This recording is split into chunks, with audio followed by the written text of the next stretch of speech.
everybody, for coming to the Aaron Torres Podcast YouTube page. If you could do me a quick favor, see that little subscribe button at the bottom of your screen? Go ahead, click that subscribe button. Really does help our channel grow, our audience grow, and I really do appreciate it more than you know. So click that subscribe button. Appreciate your support. Now, here's the video that you came here for. All right, let's switch gears and talk about things from the Ohio State perspective now. Obviously, we just spent quite a bit of time on Penn State. Certainly didn't think it was James Franklin's finest moment, but at the same time, I do want to switch gears and I do want to talk Ohio State, because going back and thinking about that game, I think there are really two ways that you can look at it, and two ways I've seen that game observed. I've seen some say, wow, that Ohio State offense isn't as explosive as it used to be. Garrett Wilson and Chris Olave ain't walking through that door, even though you still have Marvin Harrison. And what I would say is, listen, we'll get to Ohio State in a minute. No, the offense isn't as explosive, but they were also really, really, really, really beat up on Saturday. Again, we'll get to those details momentarily. But at the same time, what I also want to do is take a moment and give Ryan Day, the head coach of those Ohio State Buckeyes, a whole lot of credit. I have been critical of him, but I do not believe that a year ago, certainly 2 years ago, they could have won that game under those circumstances if the offense played the way that it did on Saturday. And so in my opinion, I actually thought Saturday against Penn State, top 10 matchup at home against an elite defense, was one of Ryan Day's finest moments as a head coach at Ohio State, and I think he deserves credit. And it's funny because I think there's a lot of you probably sitting there driving around in your cars listening to this saying, Torres, what are you talking about? Ryan Day's won multiple Big Ten championships. He played for a national championship, multiple playoff appearances. But at the same time, go back in time.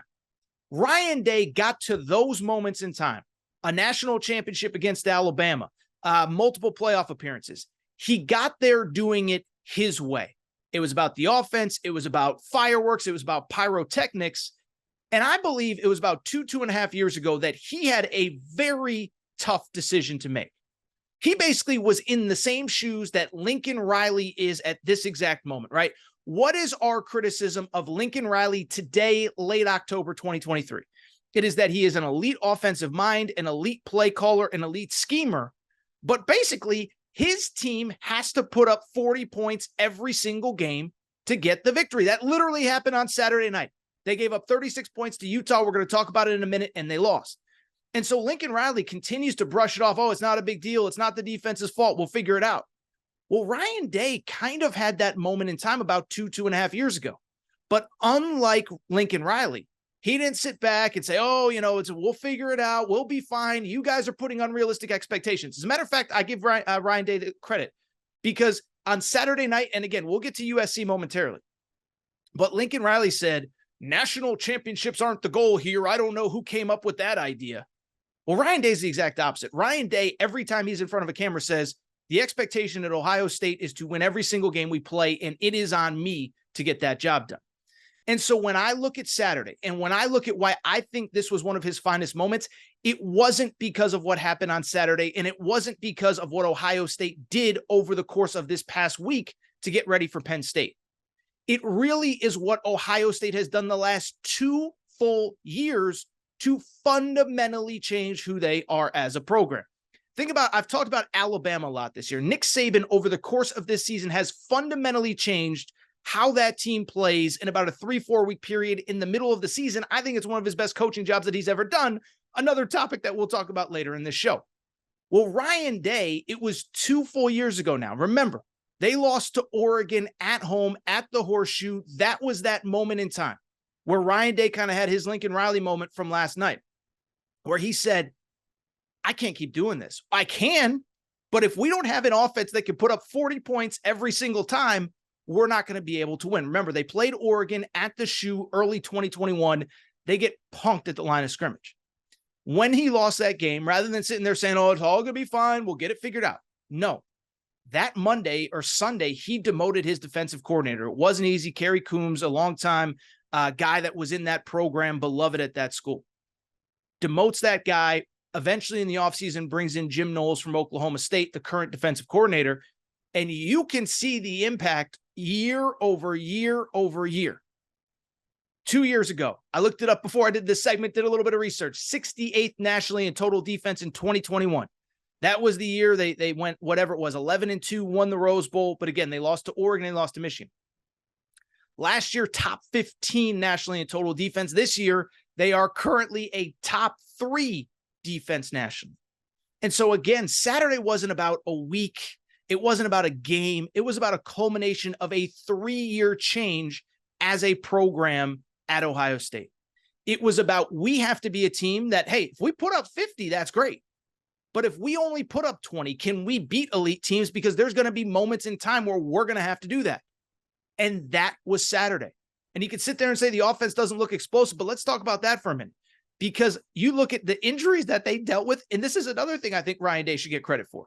You know how banged up that Ohio State team was? Remember, Penn State was coming into that game off what was essentially a double bye. Bye 2 weeks ago, they played UMass at home. They had 3 weeks to get ready for Ohio State.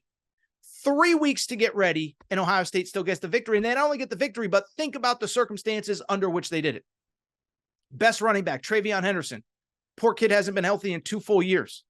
Leading rusher did not get a carry in that game because he was not good to go. Chip Trayanum, second leading rusher, only had 9 carries left last week's game, was a little bit banged up this week. Emeka Egbuka, first-round NFL draft pick at wide receiver, number 2 guy behind Marvin Harrison, did not play, is not healthy. And oh, by the way, Marvin Harrison hasn't really been healthy all year, and I've been told behind the scenes that Kyle McCord's got something going on too where he's not at full strength. So just take the injuries that are on the record. Leading rusher, second leading receiver, banged up quarterback, in the middle of a grind, much tougher schedule to this point than Penn State has played. And they get the win at home, but they get the win because of that defense. And ultimately, to me, it goes to Ryan Day, and it goes to the decisions that he made 2 full years ago, that being good isn't good enough, and that we need to elevate ourselves to another level defensively so we can elevate ourselves to another level as a program. I think it is one of the more underappreciated things. And again, for a guy that takes nothing but heat, I give him a lot of credit. Now, I know there's a lot of people that'll say, yeah, but will that the goal is always to win a national championship. I get it. And will that offense, what will it look like against Michigan? That's another conversation for 4 or 5 weeks down the road. What will it look like if you get in the playoff against a Washington or whoever, a Georgia, whatever? Those are conversations for down the road. We're so caught up in, everything's about, do you win the national championship? There's only one team that wins it. And in this moment, I just think we need to take a minute and appreciate Ryan Day for everything that he has done with this team. Because again, I think he is doing as good of a coaching job as anybody in college football this year. And again, this is a 2-3 year process. I keep repeating it. So we'll get out of here, take a quick break, but just give him a ton of credit.